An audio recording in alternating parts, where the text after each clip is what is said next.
Welcome to Numb Bills Fan Podcast, episode number 168. I am your host, David Palermo, and if you're just tuning in, the Bills kind of got jobbed against the Patriots before halftime, and I'm going to cover that today with Kevin Massare, and it is Tuesday, the day after Christmas. So if you celebrate that, other holidays, Hanukkah, Kwanzaa, all sorts of things, whatever you celebrate, happy holidays, happy winter solstice, whatever you want to say here. So, I don't know where to begin this podcast, but I tried calling Kevin, think he's going to call me back. So in the meantime, I'll get through what I got to get through, and I'll give you a few thoughts right off the bat. So, sorry to everybody if you've been looking for a podcast. The last podcast I did was number 167, Numb Bills Fantasy Football Podcast with Mike Smith, pretty much. So, pretty good podcast. Had a good time talking to Mike. Mike is a great time. He's like a pretty strategic fantasy football player. Obsesses over it more than he should. But it's pretty sweet. I love talking to Mike. So, if you're bored, go back and check out number 167. I did a podcast over the summer, trying to find the date of it. And what the podcast was, May 25th, number 119, the No Fun League is trying to be fun. Rule changes for 2017. So I've talked about the refs in the past many a times, and it's gotten to a point where this podcast has gone long enough where there's some back data, and through trying to be tighter, I've been trying to be more descriptive in the descriptions, if that makes sense. So I'm like, I swear I did a podcast about the refs and about the NFL. And I said it for years. There is nothing worse than looking forward to a Buffalo Bills game, and you look at the schedule. It's off season. The draft is over. New coaches. Let's see what we got.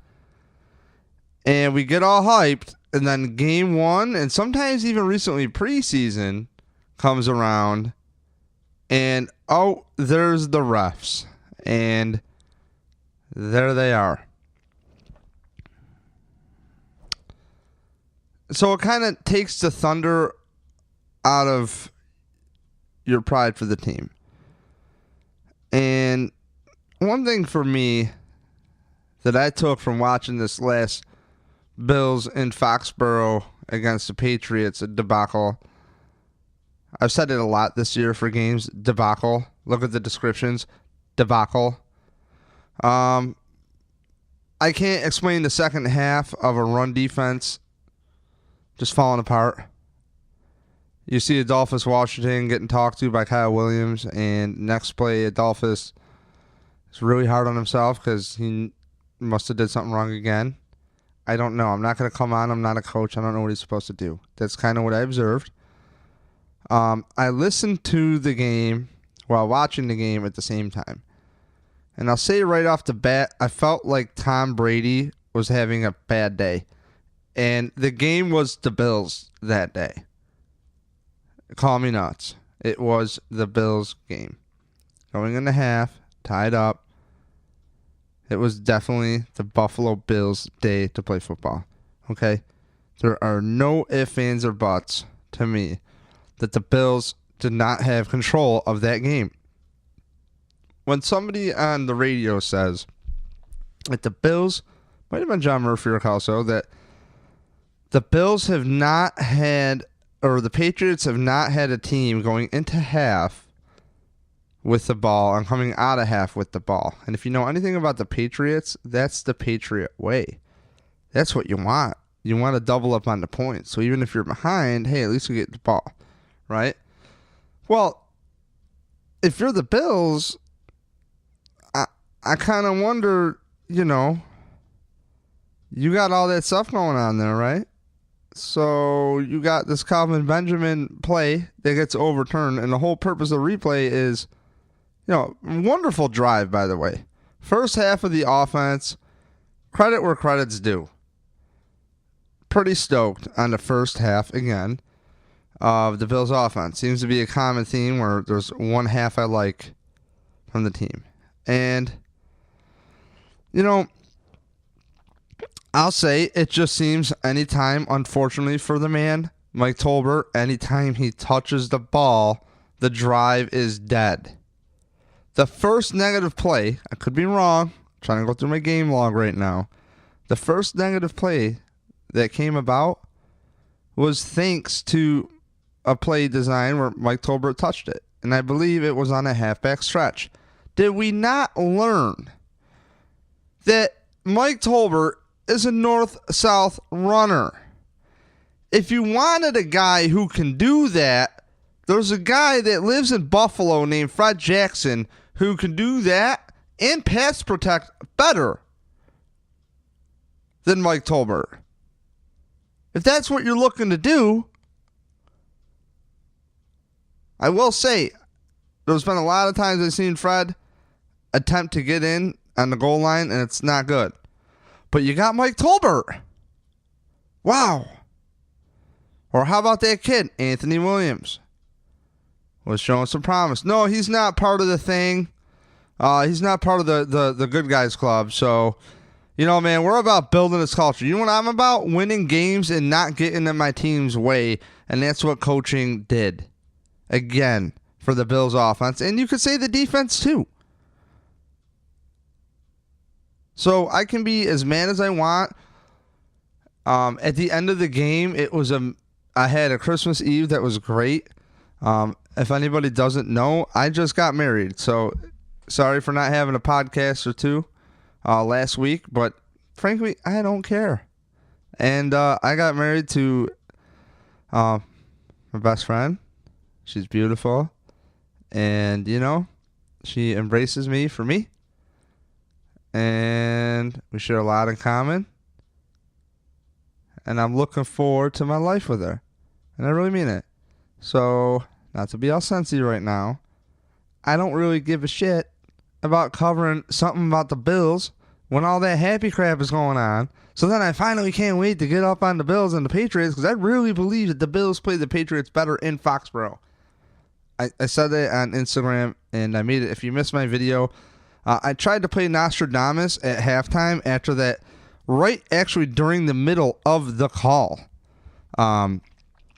So I'm actually going to play this for you. I played this on Instagram, and this was halftime. So, reason no podcast, before we get back into this, before halftime, where I was at, got married, super stoked, really like her a lot, love her a lot, all right? I'll admit it. A little soft on you. But, when you watch the Bills and the Patriots and what the refs do, it's absolutely awful. So, look who it is. Kevin. Kevin. What's up, dude? Hey, bud. I'm kind of like going live, and I just answered the call, and I was just in the middle of talking about Calvin Benjamin's feet and my reaction. And what I was going to do is I was going to play my halftime call. I made a video on Instagram. I think it was Instagram. I put it on YouTube as well. And I was just going to play it to the speaker real quick. So on this as well, I don't know if you'll be able to hear it, Kevin, but I could probably play it. I'll try to play it out here, see if it works. But essentially, I tried to play Nostradamus and predict what would happen in the second half if the Bills' call didn't go their way. I was like, there's no way this call is going to get overturned. And no way. And then John Murphy, I listened to, let the listeners know that I listened to John Murphy call the game at the same time. So, hearing his reaction, like, they've been under the hood for a while, essentially. It's like, So, let me just play this real quick.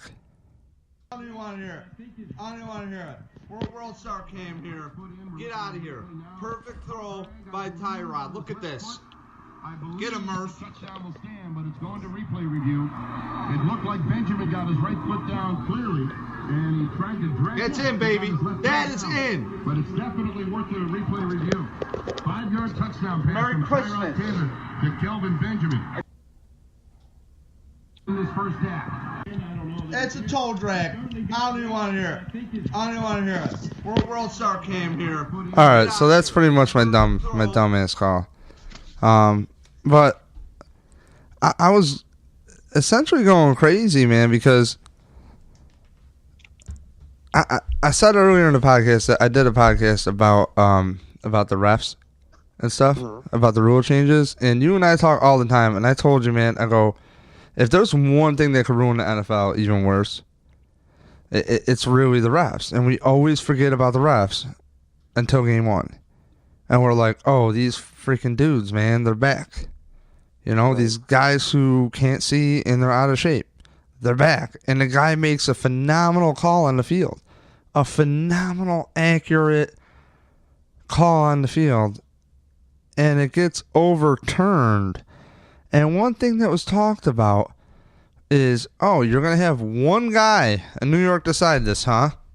And you're telling me no bookies, nobody from Vegas is going to maybe threaten his family or threaten him or something to maybe get what they want? Like, come on. This mob thing still exists. Let's not pretend. There's gambling in sports. And guys, you're getting fucking greedy here. Yep. That's dirty. And these quarterbacks are getting old. The quarterbacks pay the bills. So, let's be real. How much longer does Tom Brady have? How much longer does Drew Brees have? I swear, watching the Chargers game after the Bills, where they played the Cowboys on Thanksgiving, I believe, I was like, the Chargers are getting all the calls. Of course, the NFL's mad at the Cowboys. You know what I mean? It's just, I think they've taken things into a WWE deal, and essentially I was just kind of like lightly reviewing the feel of the game where Kevin, I'm going to tell you how I felt to recap. I felt first half, I honestly felt the Bills were in control of that game. I thought Brady, if you looked at it and you didn't look at the nameplates and you're just looking at the quarterbacks, Brady was awful. Yeah, he was bad. He was very bad. And I felt that was a game for the Bills to have. And for McDermott to say that his team is mentally tough, I mean, maybe, but I don't see it. Because they come out in the second half and fold. They cave. So, for me, I didn't say this yet, but if I had a theme for the season, whether they make the playoffs or not, the theme is the coaches cost this team a lot of games. And I could not dislike Rick Dennison more. I think he's terrible. I mentioned this, and I just started touching on it. And no disrespect to the man. Again, Tolbert should not be in on certain plays. He's a north-south runner. And I said earlier... He should never be in on offense, ever. And I said this earlier, so not to recap the listeners, you're telling me Fred Jackson couldn't do better than that fucking dude? If you're looking for a guy to stick his foot in the ground and accelerate to get 2 feet between, say, the guard and the tackle, or whatever you're doing, like... Even on a stretch, the guy's vision is disgusting, and he's great in pass protection, and he's had alpha football. Like, how are you going to tell me that even Fred Jackson, I know people are like, oh, you're so stupid, don't even go there. I'm just making a point. You got rid of Jonathan Williams. You got rid of so many people that could play a position for culture. And you got McCoy not getting screens thrown to. But you got fullbacks getting screens. I mean, are you serious? Right. What are we doing? It's like, you know what you can bet on with the Bills offensively, Kevin, is that when it's 3rd down and 2, if they should run the ball, they're not going to. So they're going to go for the cute play. Just people, let's just hang out. Let's put a spy out there. Let's just chill and diagnose what's going to fucking happen. And it gets blown up. And most of their cute plays, honestly, they don't work. Right. So I'll pass it to you. What were your thoughts of the game overall? And we'll free ball off of that. I talked about marriage for a sec. I'm pretty stoked on marriage, Kevin. And Hey, Dave, what happened there, Dave? You just feeling the urge? yeah, dog, real deal, no rings. And we share pretty much all the same interests, like video games, guitar riffs. She plays in a band and plays music. I'm not in a band currently, so it's cool to like go on the road with him for a couple days and just gel out to myself, So, What made you want to take that step to that level? cause man, the one, all right? You just gotta go there. Okay. When your relationship is more dynamic than you've ever felt in your life, Kevin. For Hippie Talk, Hippie Talk 104.4 here, Love Station. We had to take it there. So Okay. it's pretty radical. What about you? What made you go over the hump? Yeah, I mean, we just literally share every interest and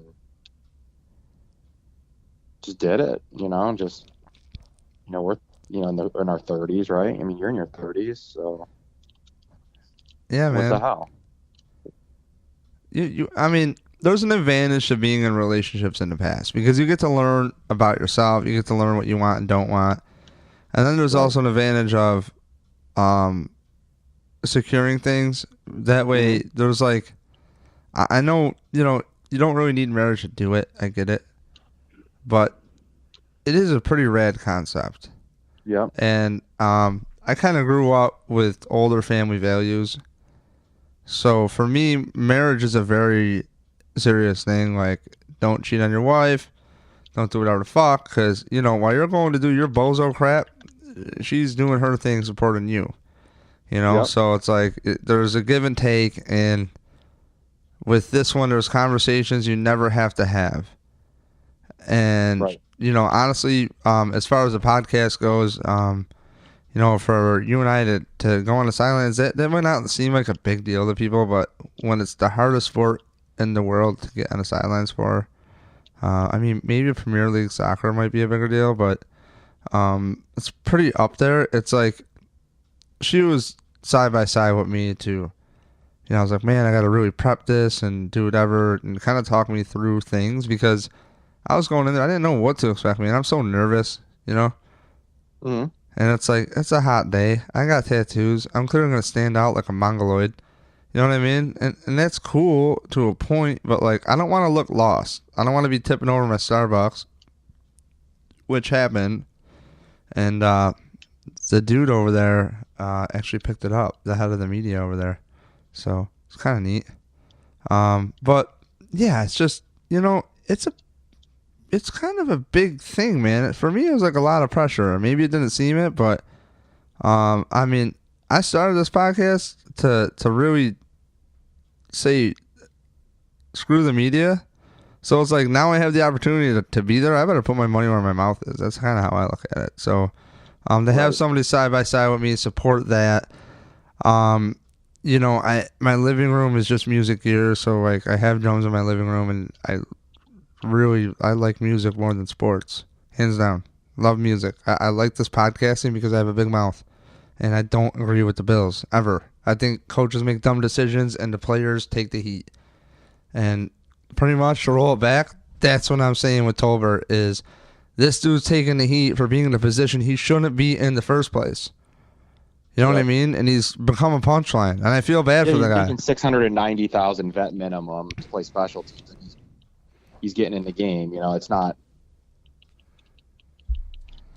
his fault, right? Dude, and the thing is, too, did you hear the Richie Incognito interview with John Murphy? No. Oh, okay. So Why? he said last week, excuse me, they asked what happened. And he goes, honestly,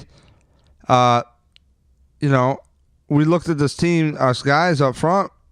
He said, they said to themselves, well, we did this before for 2 years with the same personnel. I mean, this isn't working. And he's like, it took the coaches to set their ego aside and to listen to the players. But then they put the players in a position where, well, we better perform or else. So, in hindsight, man, for it to take that long, I mean, look how fast LaShawn McCoy got to 1,000 yards all of a sudden, right? Right. You're ignorant. You are extreme. It just confirmed how dumb. And the way Dennison talks and shoots players under the bus, I don't like him. I don't think Tyrod's a bad quarterback. I think if you get rid of Tyrod Taylor, you're getting rid of a cutting-edge quarterback. And Mike Schultz brought up a good point. I've been quoting him a lot lately. I think his take, I'm in line with a lot of his points. And one of his points is really Tyrod Taylor ain't a bad quarterback. You got to know, he was talking about Tony Romo saying that, Tyrod's got to get rid of the ball and his perspective is great, but Tony Romo never had that skill set. And it's like, I think it's so much easier. Why did Kaepernick crush the league? Why did Russell Wilson crush the league? Because they ran an offense that crushed the defense that was not seen, that's different to prepare for. Right. And now you're trying to make this kid be a pocket quarterback, and he can't. And he's still hesitant. And, man, he had almost threw a pick early in the game. I'm like, man, he threw that ball late. It stares him down, throws it late. And it wasn't too late. Too late, you know what I mean? But it's like a more veteran receiver sees that ball coming, they step more inside towards the hashes, if you know what I'm talking about, throwing to left. I forgot who was targeted. But, dude, we saw Calvin Benjamin come out. Great connection with Tyrod. But I felt like Tom Brady was overthrowing balls, underthrowing guys. He underthrew Brandon Cooks so bad that Micah Hyde looks at Brandon Cooks, must see his eyes, and goes, oh, shit, I better turn my head around, and runs over Cooks, and Brady gets a PI, a 40-something yard pass interference, because his arm sucks right now. You know what I mean? It's just, they just get gift basketed shit. And nobody on the Bills for years has gotten the memo to just knock Brady down. Yeah, Tyrod Taylor, Eric Turner posted that clip on Cover One on Instagram and Twitter. And he's like, not to be that guy, but, shows Tyrod Taylor 2 steps, dude shoves him. And he goes cartwheeling. It's like, man, if that's Tom Brady, they can't hold back throwing that flag. And what doesn't make sense about the NFL is, you're telling me Gronk catching the ball, doesn't establish himself as a runner, crosses the plane, steps out of bounds, is as much of a touchdown than Calvin Benjamin or Charles Clay that played before? Do you know what I mean? Like, it just, the league does not make sense right now. And Kevin, my point is for the first fucking time, I thought about never podcasting again. I thought about burning the media credentials and being like, oh man, that was cool. That's nice to see, like, if you keep working at something, maybe you can make your little premature tiny goal of at least get a close look at the team, get some access so you can see what the hell really goes on. So, I mean, that's cool. Pat on my back for me, proud of me. But, no, man. It's like, what's it worth? These refs just ruin it. And you got to see players and coaches' families and scouts' families all risk it. Year after year, it's more important to you than it is the players. So, at some point, you have to step back and be like, I need to care as much as they do and no more. It sucks, man, because these guys come in, they clearly don't listen to podcasts, they clearly don't listen to bloggers, they're just following whatever the hell they hear, and we're going to come in and do our way. And if anybody followed, if McDermott's staff could please just listen to bloggers, listen to people who've seen how these things work, have a little respect. You talk about the fans, well, listen to the fans. We've seen this shit before. We're not stupid. We know the right personnel by now. When you don't make the playoffs for so long, it's like solving a goddamn unsolved mystery. I feel like they solve more shit and unsolved mysteries by now than the Bills have making the playoffs. Right. It's just these guys get in their own way. 3rd and 2, you don't run it. Why? Just why? And they just do stupid shit. I believe the Bills didn't have a negative play until Tolbert was called into duty to touch the ball. Right? Right. Did you notice that? Right. Yeah, I did. Yeah. So, Kevin, I only have about 10 more minutes here, okay? I'm 25 minutes in. I just wanted to rail and really get your wrap up on this game. I would love you, after I rant, to pretty much break it down to me on what happened in the game, because honestly, at about halftime and the drive coming out where they go 3-and-out because Tolbert touched the ball, I believe, second play, and it became like a negative 15 or something stupid.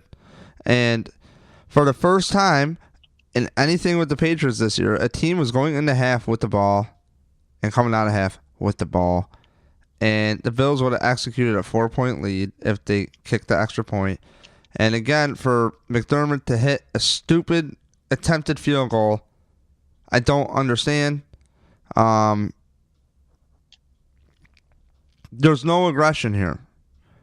And like, But it's funny because he was sick of losing the ball. He was sick. I think he's sick of his offensive coordinator, to be honest, man, because he went for it earlier in the game in a similar situation. yeah, like 4th and 7 or something. They didn't convert it again. They didn't convert again. They're the worst fourth down team in the league. They're like 3 for 30, 3 for 20. They make it, John Murphy said today, I think they make it 13%, might have been Chris Brown. Okay, and here's the deal, Kevin. It's like, again, we are not stupid, and people might take a big shit on Shope. They might take a big shit on Mike Shope. His attitude sucks. You know what, man? I have honestly been there with these guys, with every radio host, and I have my ups and downs. But at the end of the day, I try to detach myself and realize, look, man, people have opinions. People look at me like I'm a fucking retard. But I really will stand by anything I'm telling you, and I'll try to find things to confirm it. And if I'm wrong, hey, man, I'm wrong. But I'll tell you, there needs to be a voice that goes against the counter of it's the quarterback or it's this player or that player, because when they're breaking the huddle, they ain't even in the right position. And if you want to take a step before that, who's in that fucking huddle? You ain't even in the right position. Again, why is LaShawn McCoy not featured in this offense? I do not understand. Why are Tyrod Taylor's legs not featured in this offense? Run 12 fucking plays with hot routes and variations. Give Tyrod Taylor a chance to just read the defense. Don't tell me he's that stupid. The best student in the game is that stupid? No, he's not. He can't be. But then again, the counter is 3 offensive coordinators have not let him audible. That said, we've seen Peterman play. Like, dude, he's got to be over Dennison, right? I think he's got to be. It really depends what happens here to finish this thing out. I wish the Bills would hire Chan Gailey. Damn. I really do, man. I really do. Chan would be welcome back to Buffalo. He left saying he wished the Bills luck, and he's never done that for any team, but he wished the Bills luck. And I feel because of marketing and whatever bullshit, I think they listen to too many old players and whatever the hell. They listen to the media too much. Still, I am very astonished by the coaching decisions. But, hey, it's not bad. I mean, the Bills are still in it for the playoffs. Isn't that crazy to think? Yeah. I mean, just 3 months ago, that would have been crazy. What is your take with what happened in the second half of that Patriots game? I just don't think the coaching staff's been able to make adjustments, is able to make adjustments. I haven't seen it all season long. They're not, they're just getting crushed by pretty much every coaching staff coming out of the half. I mean, they've been awful. Like they've scored like 3 points in the second half in the last couple of weeks total. I mean, it's a failure of epic proportions. I think someone's got to take accountability for it. I mean, I don't think you can, change over your whole defense. So that's why I don't think, necessarily. I think the defense has been just as bad at times. Like, it's just getting ran over right now. I mean, you have other teams running for epic levels of statistics. I mean, Deion Lewis was unstoppable. I mean, if it wasn't for him, Tom Brady, it would have been even worse. I just think that they've got some major deficiencies, and I definitely think it's at the coordinator position. I don't know if Rick Dennison I don't trust him to give him a rookie quarterback, Dave. I don't trust him with a rookie quarterback. I don't know if I'm the first one to start beating that drum, but I've been beating that drum for a long fucking time, man. Because here we go. Okay? The Bills did the worst. Let me reset you my take, people. The Bills did the worst thing you do when you take over a team. What's that? You got the talent. You say so-and-so's culture. You use culture to get rid of guys who don't want to buy in. Guys who go, hey, I've been here a bit. This sucks. I don't want to do this. Or guys who are lazy. Well, how about you encourage them? So you bring in a drill sergeant in Waffle who has been documented to be an asshole to players, at least on screen. Maybe he's not, whatever. I don't know. I don't play for him, so I don't want to be shooting him under the bus, but I'll say that ain't gonna work with adults, okay? And if he coached with the Rams, what the hell are the Rams doing right now? You got a coach in McVay that clearly put his players in the best position to be in. And you got a coach like McDermott who talks process and all this old school bullshit that doesn't fucking work. And if you want to have that cutting edge old school coach like the Bill Parcells model, you got him in McDermott. That said, I really like the guy and I do believe in him. But guess what? If he wants to save public favor for himself, he's making some serious moves. Some serious moves this offseason. Because I'll tell you, Calvin Benjamin looks to have worked out. Credit to him playing with his torn meniscus. Really. He don't got to be out there. No, he doesn't. So you said it's too painful and taking surgery all day. The LA Rams are division champions. Can you believe that? The LA Rams are division champions. That's pretty crazy. And they got rid of some old schooly bullshit coach faking it for years, Jeff fucking Fisher. And what do you know? They do something cutting edge. So what's the hype going to be? The media? Oh, you just got it. You know what you got to do? Well, I bet you Sean McVay plays a lot of Madden. And what do we know? Situational football. You want to rip on Madden? Don't rip on situational football. Because that's all Madden is situational football.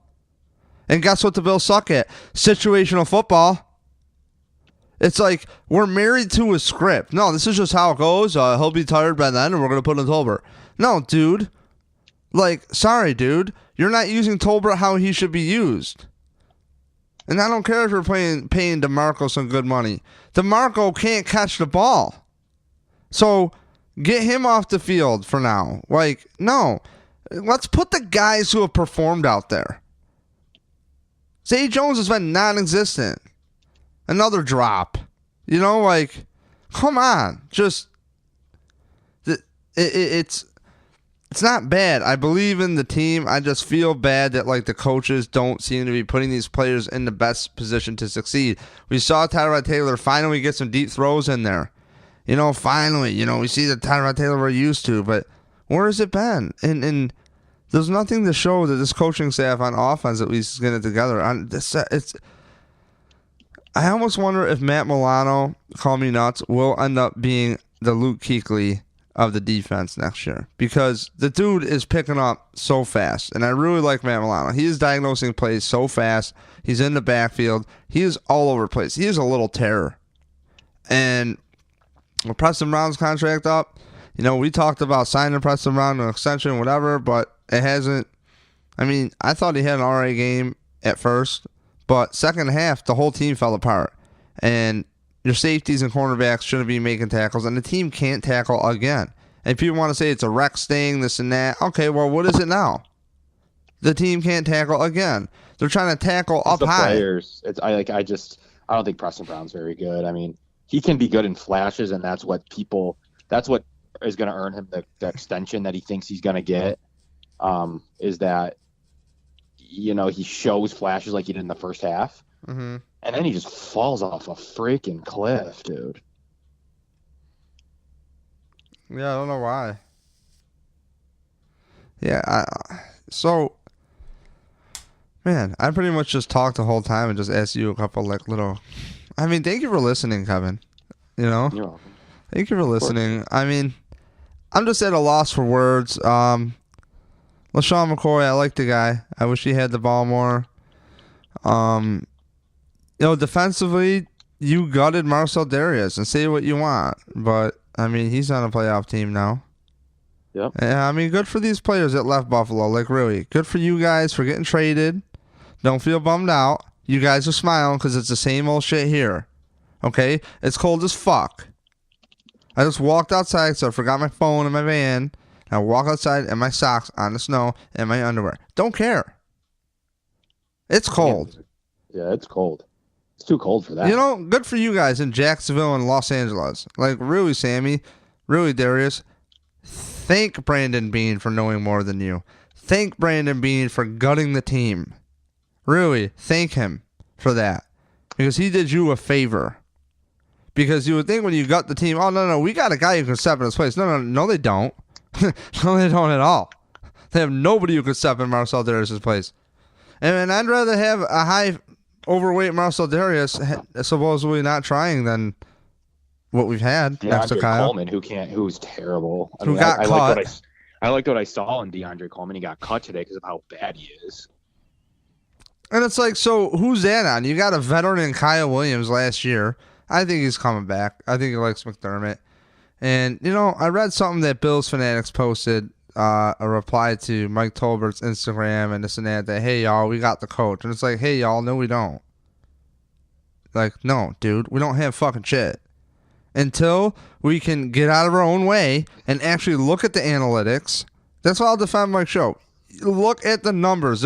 Somebody gathered a bunch of data for a reason, and you say you use it, but you don't use it correctly. And when you have a team like the Cheatriots that are going to get away with literally everything. Dude, I had a guy, a Patriots fan on Instagram named Darnell, actually hit me up, and he told me the guy's name there in New York City. I'm drawing a blank on his name. Who makes that call. And it's that same guy that we talked about earlier. And, even Patriots fans are finding it bullshit, Yep.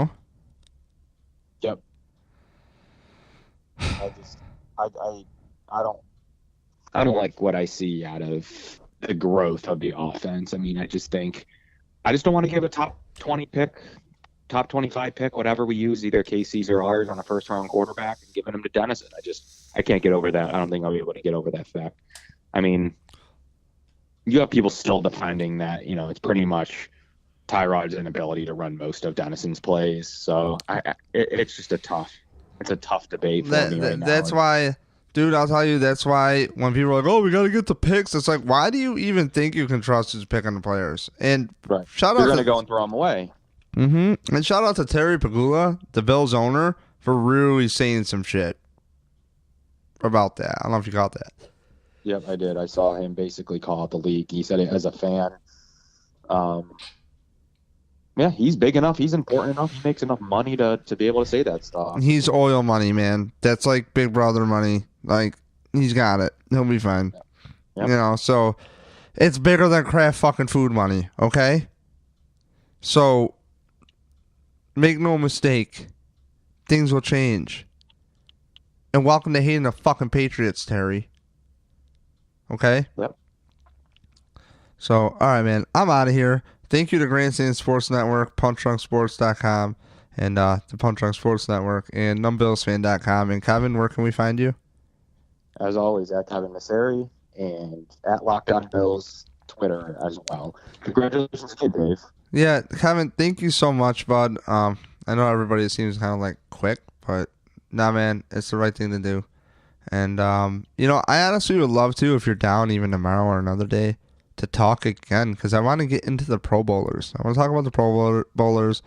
I want to really talk about, like, a good way to beat Miami, because I will be honest, Kevin, one last thing is Rick Dennison himself, I have to give him credit where credit's due. He has shown that he will change and implement plays and systems, right? And techniques. At the same time, it seems like he gets scared when it's crunch time or does not make adjustments correctly. And they just shut Tyrod Taylor down. And you got to know what you had before you got here. But we don't got time to wait, man. So it seems like the team moving like molasses for adjustments all year. You got Calvin Benjamin in town. The game is about mismatches. You don't put him out on the field. He's a professional wide receiver. He's in shape. Get him out there. Right. I agree, Dave. So, Good points. Kevin, I would love to talk more about that another time. Thank you for being my therapist with this for a little bit and confirming my thoughts. You got it. Thanks. All right, bud. Thanks, Kevin. See ya. See ya. Well, there you go. Had a great Christmas. Best Christmas of my life that I can remember. I hope everybody else did too. Family's very important to me. So, the Bills are cool, man. The Bills are cool, but we can only control what we can control, and I'm not trying to come down on coaches to hurt their feelings or players or anybody. If anybody takes offense, my whole deal is I frankly think that the players and the coaches take unnecessary heat sometimes, and I think the players get the brunt of it. So, when you have a team of guys like the Bills, especially on the offensive line, with McCoy behind them and Tyrod at the helm, who have put up 27 points a game the year prior, I'm glad that Dennison has listened to the coach and has made adjustments or listened to players, but, too little, too late, not showing me enough, and I can't really defend this anymore. So, unfortunately, there's got to be a major change at the offensive coordinator position. I think the defensive line needs a new coach as well. They're not playing good. Where's Jerry Hughes this year? You got a pretty much a rookie in Shaq Lawson who looks lost. I mean, congrats to Kyle Williams getting a sack on Tom Brady. I'm really looking forward to the Bills going into Miami. I don't mean to sound so down. It's not the Bills. It's everything else with the Bills. It's simple coaching decisions along with you have to play the absolute most perfect game with the Patriots or else. ... And oh yeah, don't worry about the pebbles coming up off of Calvin Benjamin's toe drag off of a perfectly placed ball from Tyrod Taylor and the pebbles coming up. Nah, we're going to look at this for 5 minutes. Garbage. Absolutely garbage. Therefore, take care. Have a happy rest of your week. I'm your host, David Palermo. And a little sniffly here, not to sound more depressed, but I'm not really. I'm pretty happy right now. So, go Bills and keep it real. See ya.